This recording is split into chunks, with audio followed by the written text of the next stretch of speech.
বৰপেটা সত্ৰত মই ফাকুৱাৰ সময়ত আহিছিলোঁ। তেতিয়া সত্ৰৰ পৰিচালনা সমিতিয়ে মোক অনুৰোধ কৰিছিল যে মূল সত্ৰখনৰ টিন পাতবোৰ বহুত পুৰণা হৈ গৈছে, পৰিৱৰ্তন কৰি দিব পাৰিলে ভাল হয়। মই চৰকাৰৰ পৰা 1 কোটি টকাৰ অনুমোদন দিছিলোঁ যাতে বৰপেটা সত্ৰৰ টিংপাতবিলাক আমি পৰিৱৰ্তন কৰিব পাৰোঁ। আজি ইয়াতে মই সত্ৰত আহোঁতে ডিচিয়ে ক'লে যে সকলো ৰেডি হৈ আছে, আজিৰ পৰা আমি টিংপাত পৰিৱৰ্তনৰ কাম আৰম্ভ কৰিব পাৰোঁ। কামটো শুভাৰম্ভ হ'ল, আগষ্টৰ ভিতৰত কামটো সম্পূৰ্ণ হ'ব। ৬২ চনৰ পিছত প্ৰথমবাৰৰ বাবে আমাৰ সত্ৰৰ টিংপাতখিনি পৰিৱৰ্তন হ'ব। মই ভাবোঁ পৰিৱেশটো ভাল হ'ব।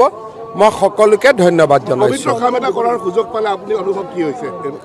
চাওক, সত্ৰ মন্দিৰ বিশেষকৈ বৰপেটা সত্ৰ, যাক আমি দ্বিতীয় বৈকুণ্ঠপুৰী বুলি কওঁ, ইয়াতে যিকোনো ভাল কাম কৰিলেই মনত আধ্যাত্মিক প্ৰশান্তি লাভ কৰা যায়।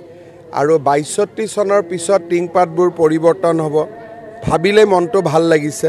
গতিকে মই ভাবোঁ যে সুকলমে যাতে গুৰু দুজনৰ আশীৰ্বাদত এই কামফেৰা সমাধান হয়। পাটবাউসী প্ৰকল্প আমি আগষ্টৰ শেষত নহ'লে ছেপ্টেম্বৰৰ প্ৰথমত আৰম্ভ কৰিম। চব ৰেডি হৈ আছে। বৰপেটা সত্ৰত মই ফাকুৱাৰ সময়ত আহিছিলোঁ।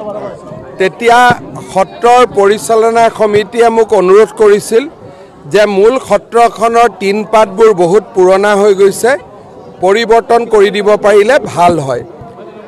মই চৰকাৰৰ পৰা 1 কোটি টকাৰ অনুমোদন দিছিলোঁ যাতে বৰপেটা সত্ৰৰ টিংপাতবিলাক আমি পৰিৱৰ্তন কৰিব পাৰোঁ। আজি ইয়াতে মই সত্ৰত আহোঁতে ডিচিয়ে ক'লে যে সকলো ৰেডি হৈ আছে, আজিৰ পৰা আমি টিংপাত পৰিৱৰ্তনৰ কাম আৰম্ভ কৰিব পাৰোঁ। কামটো শুভাৰম্ভ হ'ল, আগষ্টৰ ভিতৰত কামটো সম্পূৰ্ণ হ'ব। ৬২ চনৰ পিছত প্ৰথমবাৰৰ বাবে আমাৰ সত্ৰৰ টিংপাতখিনি পৰিৱৰ্তন হ'ব। মই ভাবোঁ পৰিৱেশটো ভাল হ'ব। মই সকলোকে ধন্যবাদ জনাইছোঁ।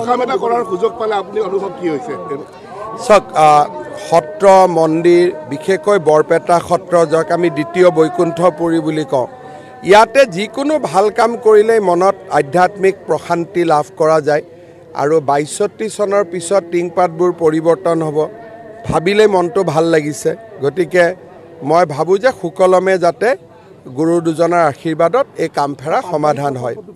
পাটবাউসী প্ৰকল্প আমি আগষ্টৰ শেষত নহ'লে ছেপ্টেম্বৰৰ প্ৰথমত আৰম্ভ কৰিম। চব ৰেডি হৈ আছে।